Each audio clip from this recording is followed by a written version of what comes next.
네, 무비 리뷰 시간인데요. 오늘은 샘 페킨파 감독의 Bring Me the Head of Alfred Garcia. 일본 제목으로는 가르시아노 구비라고 했었던 것 같아요. 그리고 우리나라에서는 극장 공개가 안 된 걸로 알고 있기 때문에 글쎄요, 뭐 비디오는 또 나오는지 모르겠어요. 프로 비디오로. 그래서 이제 우리나라 제목은 뭐 그대로 했을 리는 없을 테고 워낙 길기 때문에 영화가 뭐 그런 건데, 이제 그 우리나라 한국말로 해석을 하자면은 알프레도 가르시아의 목을 가져와 나에게, 뭐 이런 거예요. 1974년 작품이고 워렌 오츠가 주연입니다. 그 캐릭터 액터죠. 그 샘 페킨파 감독의 와일드 번치에서 나왔었고, 그 4인방 중에서 이제 한 사람이었고요. 그 윌리엄 홀덴, 그리고 이제 어니스트 버그나인, 그리고 워렌 오츠하고 또 한 명이 이제 누구야? 봅시다. 한 명 더 있어요. 캐릭터 액터가 있어요. 그 사람 4명. 그러니까 그 중에 한 명이었고, 그리고 이제 In the Heat of the Night이라고 그 시드니 포아티에랑 이제 그 누구야? 그 로드 스타이거 나오는 그 아카데미 작품상 받은 그 탐정물이 있습니다. 그 남부의 그 미국 남부의 인종 차별 상황에서 이제 흑인 탐정이 그 범인을 추적해가는 과정을 그린 밤이 열기 속으로, 우리나라 제목으로. 거기서 이제 로드 스타이거 바로 밑에 이제 그 경찰을 연기하기도 했고, 그래서 워렌 오츠라고 하는 사람이 이제 캐릭터 액터고, 뭐 이렇게 그 좀 큰 버드젯 영화에서는 그 조연으로 나오지만, 이제 여기서는 이제 명실공히 그 주연으로 이제 나왔고요. 굉장히 그 호연을 펼쳤어요, 여기서 이 영화에서. 샘 페킨파 감독 영화는 제가 그 아주 어릴 적에 이제 그 스트로덕인가 그 지프로 만든 게 더스틴 호프맨이랑 시잔 조지 나오는 그 영화 그걸 옛날에 봤어요. 근데 이제 마지막 그 더스틴 호프맨이 이제 완전히 폭발하는 장면에서는 지금도 내가 기억을 하는데, 굉장히 옛날에, 그러니까 흑백, 뭐 그때는 우리 집이 흑백 그 TV였기 때문에 흑백이었겠지만, 뭐 칼라 80년대였던 것 같아요. 이제 그거를 다 이제 잘라버렸어요. 그래서 어떤 식으로 이제 샘 페킨파 감독이 그 아무래도 이 폭력의 미학, 또 미학이라고 하면 좀 그렇지만 폭력을 이제 자주 이제 묘사를 하는 감독인데, 뭐 지금 같아서야 뭐 아무것도 아니지만 뭐 60년, 70년대 정도의 어떤 그 시대적 상황에서는 페킨파가 묘사하는 이제 폭력 묘사는 굉장히 충격적인 뭐 그런 면이 있었고요. 그래서 이제 그게 무슨 어떻게 보면은 볼거리였을 수도 있어요. 그 지프로 만든 게 스트로독에서 이제 더스틴 호프맨이 이제 폭발을 해서 하나둘씩 이제 죽여가는데, 그 장면이 이제 어떻게 보면 가장 이제 볼만한 장면이었을 수 있는데, 그거를 사톡 이제 한국 뭐 MBC인지 KBS인지 모르겠어요. 잘랐던 기억이 납니다. 그걸 내가 봤고, 그리고 또 하나가 이제 그 크로스 오브 아이언이라 해가지고 철십자 훈장. 이게 의외로 의외로 이게 그 명작이에요. 그 전쟁 영화에. 근데 이제 정통적인 그 선악을 이제 구도로 해서 이게 제2차 세계대전 영화인데, 뭐 미군은 좋은 놈이고 좋은 사람들이고, 그 연합군은, 그리고 이제 독일군은 나쁜 사람이고, 이제 그래서 이겨서 해가지고 해피엔딩 뭐 이런 게 아니라, 크로스오버 아이언 같은 게 제임스 코반이 이제 주연으로 나왔는데, 주인공이 나치 군인이에요. 독일군들이에요, 독일군. 그리고 이제 상대방 그 이스턴 플런트, 이 침공, 이제 소련을 침공했을 때 얘기. 그것도 이제 승승장구해가지고 쫙 이제 뭐 이렇게 간 게 아니라, 이제 뭐 스탈린그라드에서 가서 이제 거의 후퇴하면서 처절하게 이제 망가지는 어떤 그 독일 군인, 독일군, 그 속에서 일어나는 어떤 그 이상의 것, 뭐 연합군 그 선인, 이렇게 독일군 악인, 이렇게 뭐 그런 구도로 해서 그냥 하는 액션 영화가 아니라, 그 독일군 내에서 그 이상의 그 여러 가지 어떤 그 뭐라 그래야 되나, 그 더러운 어떤 그 부패한 그 인간의 그런 것들이 이제 뭐 일어난다. 그런 속에서는 그런 쪽에 동조를 하는 뭐 사람들도 있는가 하면은 그래도 인간미랑 이렇게 휴머니즘 쪽으로 해서 이제 어떻게 보면은 인간의 어떤 위험을 지키려고 하는 사람들도 뭐 있고 뭐 이런 식으로 그린 그 작품이에요. 그래서 이제 굉장히 그 영화가 어두우면서 굉장히 그 시니컬한 그런 면이 있는 그런 물론 그 페키파 특유의 어떤 그 폭력 묘사라든지 그 머신간 세례 그리고 이제 몸에 이렇게 총알 구멍이 나면서 이제 피가 터지는 장면 그리고 슬로우 모션 그런 거 뭐 나오기도 하고요. 근데 이게 그 성공을 못한 걸로 알고 있어요. 그 당시는. 근데 지금 이제 현재 와서 이제 평가가 더 좋아졌는데 그 당시에는 흥행을 못했고 평론가들에게서 이제 평도 그렇게 좋지는 않았던 것 같아요. 독일군이 이제 뭐 주인공이라고 하는 것 자체도 이제 뭐 미국 관객에게 전혀 어필하는 면이 없고 그리고 이제 뭐 독일군이 뭐 이렇게 망가져서 뭐 이렇게 왜냐면 이제 주인공한테 감정이입을 할 거 아닙니까 관객은. 근데 이제 이기는 게 아니라 정말로 이렇게 엉망이 되고 망가지는 꼴 뭐 이런 거를 보여주는 거기 때문에 흥행에 성공을 못했겠죠. 미국에서는 미국 사람들이 뭐 그런 영화를 좋아하는 게 아니지 않습니까? 해피엔딩 좋아하고 단순한 구조를 좋아하고 선악의 구도 이런 걸 좋아하고 그걸 봤고 그리고 내가 정말 부끄럽지만 와일드 번치를 작년인가 봤어요.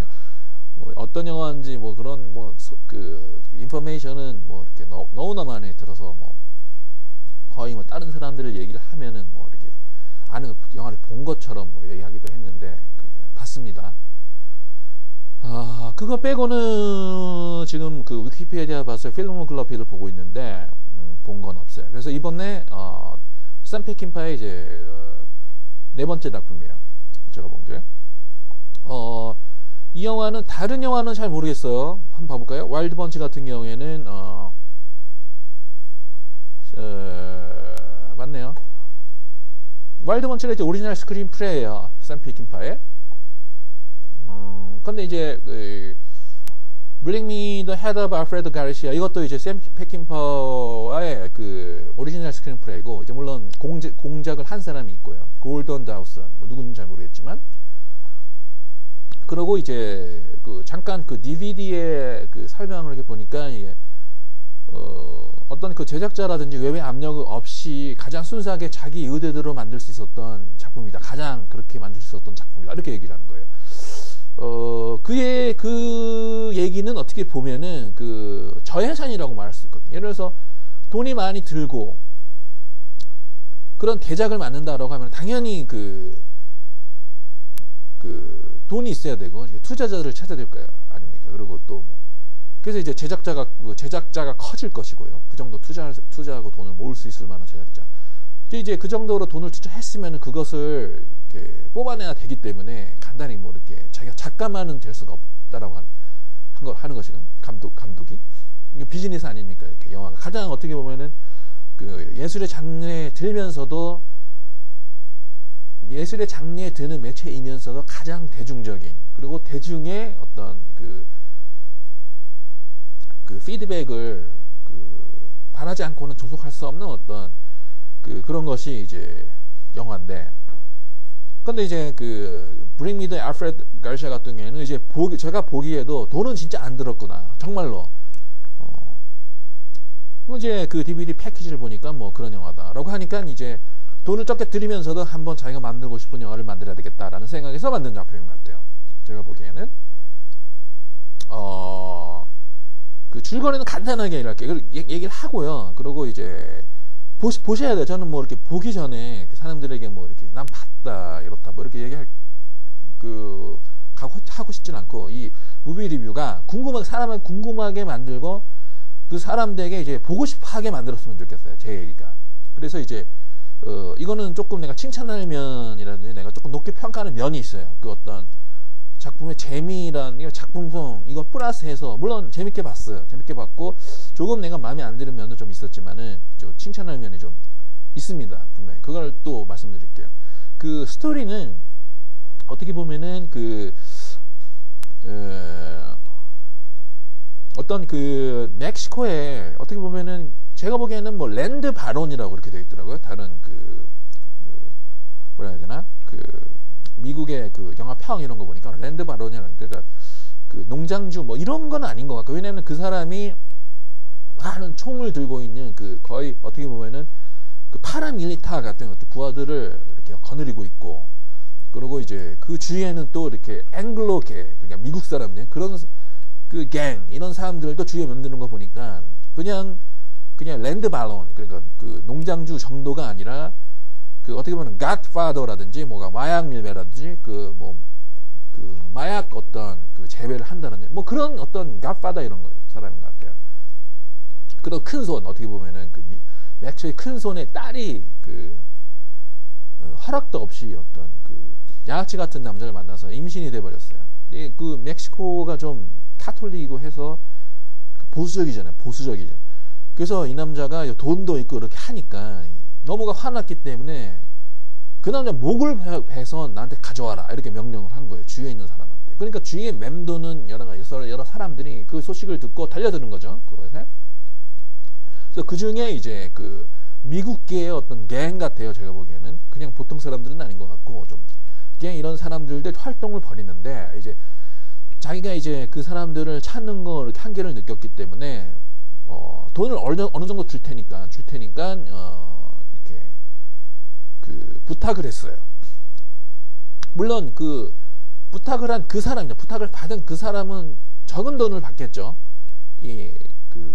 갓파더, 멕시코 갓파더가 목을 직접 가져오는 사람에게 주는 돈보다는 적게 주겠죠. 그래야지 이제 돈을 조금 주고 자기는 직접 목을 이제 머리를 가져서 멕시코의 어떤 마피아 두모에게 이제 가져갔을까, 더 돈을 가졌을 거 아니에요. 똑같은 돈을 받으면 자기는 마진이 없을 거 아닙니까? 그러니까 마진, 그래서 이제 돈을 한 1000불 정도, 이제 10만 불 정도를 받는데, 10만 불 정도를 받는데, 이제 어떤 사람이 그런 소식을 알고 있다라고 하길래 한 1000불 정도 줄 테니까 가져와라 이렇게 얘기하는 거예요. 그러니까 자기는 얼마 진짜로 받는다 이런 거는 얘기를 하지 않고요. 그리고 이제 그거를 이제 하게 된 사람이 주인공 워렌 오츠라고 하는 사람. 이제 그 사람이 이제 알프레도 가르시아가 바로 임신을 시킨 그 사람인데, 이제 이름만 나오고 얼굴은 사진이랑, 그리고 이제 보자기 속에 그 사람의 머리가 들어있다라고 하는 것밖에 안 나와요. 알프레도 가르시아. 이 알프레도 가르시아라고 하는 사람이 바로 이제 임신을 시킨 양아치 같은 그런 남자거든요. 그러니까 이 사람 목을 가져야 되는 거죠. 이제 워렌 오츠가 이제 알프레도 가르시아가 이제 좀 맴돌았던 마지막에 맴돌았던 목격이 됐었던 어떤 조그만 타운의 바오너예요. 바오너. 미국 사람이에요. 미국 사람. 그러니까 제 생각으로는 미국에서 좀 이렇게 하다가 좀 타락이 돼서, 그래도 돈 뭉치를 들고 멕시코로 온 다음에 그 돈이 페소로 바꾸면 좀 많아질 거 아니에요. 그래서 이제 바를 열어가지고 이렇게 하는데, 어떻게 보면은 이제 실패한 인생을 살고 있는 것처럼 이제 묘사가 돼요. 그래서 이제 이 남자가 여기에 섬뜩 이렇게 들어간 거는 뭐냐면은, 이 돈을 벌어서 미국으로 다시 해가지고 미국으로 다시 넘어가든지 뭐 어떻게 해가지고 재기를 하고 싶다라는 생각에서 선뜻 이제 이 거래에 이제 계약을 했고, 구두로. 그래서 이제 그러니까 바 주인이기 때문에 좀 아는 거죠. 동정을 사람들 그 사람 들어봤냐, 자기가 이름을 들어본 적 같기도 하고, 자기 종업원을 좀 들어본 적 같기도 하고, 그러니까 한번 내가 좀 체크를 해보겠다. 체크를 하다가 자기 여자친구가 있었는데, 여자친구가 나는 잘 몰랐어요. 나중에 영화평을 보니까 이제 어떻게 보면 매춘부라고 얘기를 하더라고요. 그러니까 자기 여자친구가 매춘부면은 어느 정도 3류 인생을 살고 있냐 알 수 있겠죠. 보통 안 그러니까, 남자들이 보통 안 그러잖아요. 그러니까 꼭 제가 그런 직업 여성을 이렇게 폄하하다기보다는 보통 남자들이 그렇지 않고 뭐 어쩔 수 없이 그렇게 했다라고 하면 좀 그런 거 아니겠습니까? 어쨌든 간에 좀 오해 없으시기 바랍니다. 근데 이제 여자친구가 물어보니까 자기가 좀 했다라고 하는 거예요. 그 남자랑. 근데 이제 그 남자가 죽은 걸 알고 있다. 그래서 자기의 어떤 무슨 고객인가 뭔가 그랬던 것 같아요. 그래서 근데 이제 고객이었기 때문에 그 남자가 죽은 걸 알고 있다. 어떻게 하다 교통사고인가? 그래서 이제 묻혔다. 어떤 묘지에. 그러니까 이 남자가 아이고 잘됐다. 죽일 필요가 없지 않느냐라고 그냥 목을 가져와라. 자기가 목을 들고 오면은 이제 돈을 받는 거 아니겠습니까? 죽일 필요도 없이. 그래서 이제 그것도 데려올 수도 없잖아요. 데려올 수도. 목 따는 사람은 데려오기도 또 민망할 거 아닙니까? 이 남자는 나쁜 남자로 안 나오거든요. 굉장히 좀. 그래도 3년 인생을 살고 있지만 양심이 있고 사랑을 알고 여자 사랑할 줄 알고 그런 남자로 이제 나온단 말이에요. 다만 돈이 필요한 거예요. 돈에 의해서는 정말 이렇게 구차할 정도로 이제 dirty가인데 돈에 의해서는 물론 그 제기를 해야 되겠다라는 생각이 있었기 때문에 그랬겠지만 그래서 이제 잘됐다 이거다 이제 죽일 필요도 없고 뭐 이렇게 뭐 죽었다라고 하면 목만 베면 되는 거 아니냐 그 사람한테 가가지고 내가 목을 가져오겠다 목 따가지고 가져오겠다 얼마 줄 수 있느냐 해가지고 얼마 해가지고 이제 그 사람이 묻혔다라고 하는 거기까지 가는 거예요. 그래가지고 가면서 이제 그 작업도 이제 예를 들어서 이제 묘지에 묻힌 사람을 파내갖고 목을 톱을 사는 장면으로 나오거든요. 어떤 그 시장에서 그래가지고 톱으로 자르는 장면은 안 나오는데 톱을 들고 이제 뭐 자르려고 하는 거기까지는 그러니까 골 때리는 이제 스토리라고 하는 그런 작업도 어려울 뿐더러 이제 서서히 이 하나의 이 여정 자체가 가서 목을 따서 가지고 오는 그 여정 자체가 서서히 꼬이기 시작하더니 그 살인 그 많은 이제 희생을 일으키게 되는 어떤 그런 어떤 비극적인 스토리 쪽으로 간다라고 하는 그런 얘기입니다.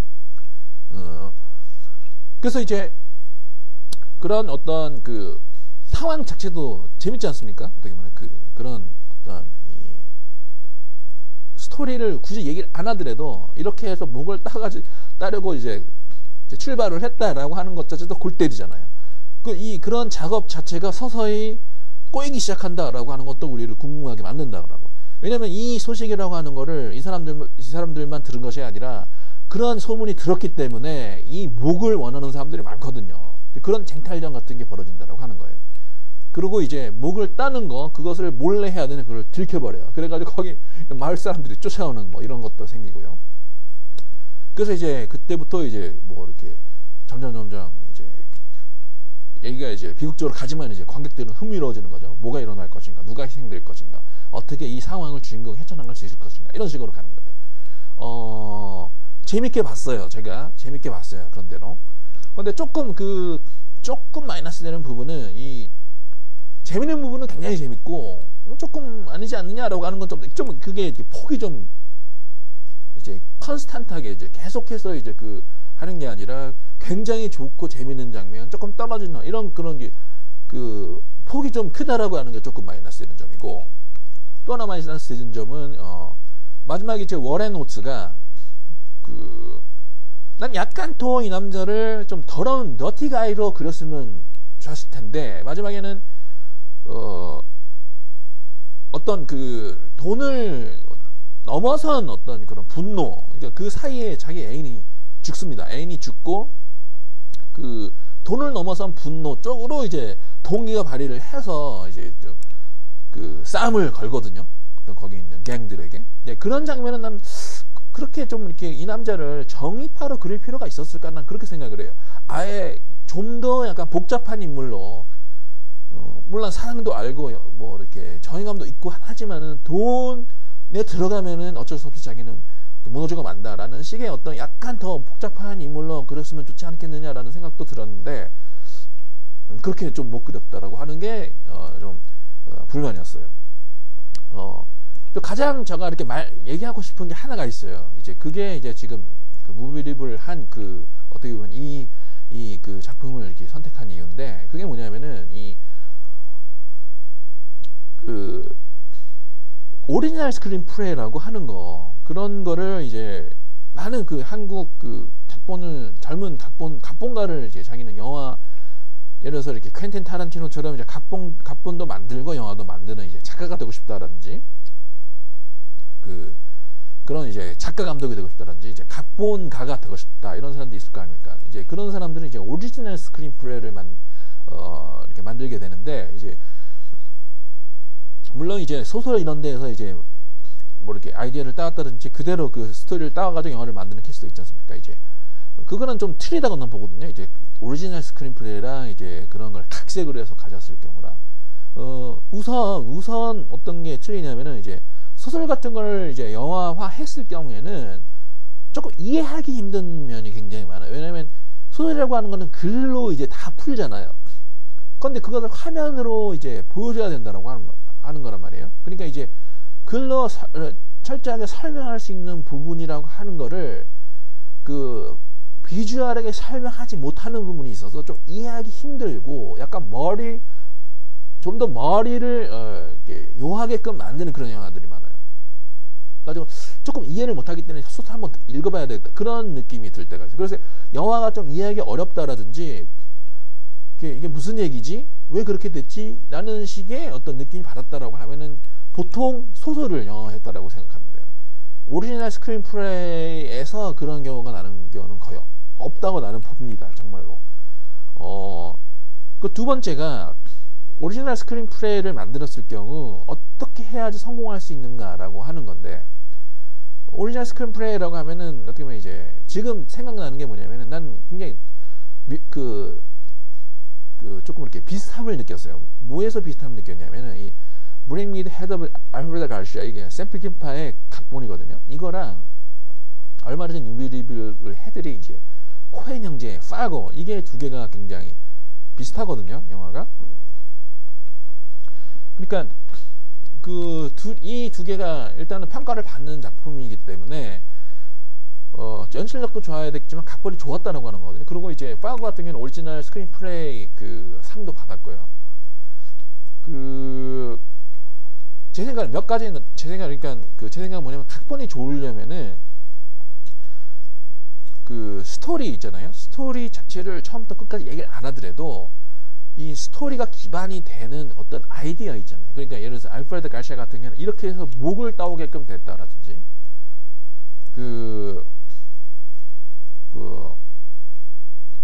그런 기초적인 아이디어 자체가 이제 줘야 된다. 그 다음은 그 속에 여러 가지 어떤 그 트러블이라든지 그 캐릭터의 어떤 충돌이나 그런 걸 놓으면 되는 거기 때문에, 우선 좋은 아이디어 무조건 그렇게 하면 그게 가장 중요한 것 같아요. 제가 보기에는 그런 게 중요한 것이고, 그리고 이제 오리지널 스크린플레이 같은 경우에는 느끼는 게 뭐냐면은, 확실히 그 감독이 예를 들어서 그 각본을 썼을 경우, 그리고 이제 작가가 이제 각본을 썼을 경우에도 이제 비주얼을 생각을 하잖아요. 그러니까 비주얼을 생각을 하기 때문에 확실히 그 관객이 이해하기는 좋다라고 하는 거예요. 그래서 영화를 만든다라고 했을 경우에는 정말 영화적으로 이해를 도모를 해야 되겠다라고 했을 경우에는 오리지널 스크린플레이가 나은 것 같아요. 그 소설 같은 경우를 이제 영화 했을 경우에는 다소 그것을 잘못 만들었을 경우에는 좀 이해하기 힘든 영화를 만들 수도 있거든요. 좀 한계죠. 설명적인 시각적인 매체가 갖는 설명적 요소의 그 한계라고 해야 되나요? 그래서 그런 게 좀 있는 것 같고요. 그리고 아이디어가 줘야 된다라고 하는 거. 그래서 이제 이 브리미더 헤드 오브 알프레드 가시아, 이것을 봤을 때 저는 어떻게 봤냐면, 이제 확실히 이제 베킨파라고 하는 사람이 이제 각본을 쓰면서 어떻게 영화를 찍어야 되겠다라는 것을 생각을 했구나. 그래서 이제 단순해요. 각본이 아주 단순해요. 단순하면서도 이 단순한 것을 이제 아예 비주얼을 생각을 하면서 만들었기 때문에, 이게 비주얼을 그 각본 위에 딱 입혔을 경우에는 충분히 재미있는 영화가 된다라고 하는 거예요. 그런 걸 제가 좀 느꼈어요. 베킨파 영화는 약간 더 봐야 될 것 같아요. 어느 정도 이 사람 대표적인 남아있는지 잘 모르겠지만은 이후 이렇게 보게 됐을 경우는 계속 무비 리뷰 해드리겠습니다. 오늘 무비 리뷰는 이 정도로 하기로 하고, 그리고 이제 다음 시간에 만나겠습니다. 평점은 한 85점 주고 있습니다. 85점. 90점까지 가는 명작까지는 안 가지만 충분히 즐길 수 있는 영화이기 때문에 이제 85점. 그리고 좋았던 게 뭐냐면, 이제 워렌 노즈의 연기가 굉장히 좋았어요. 네. 이 정도로 하겠습니다. 그러면 안녕히 계세요.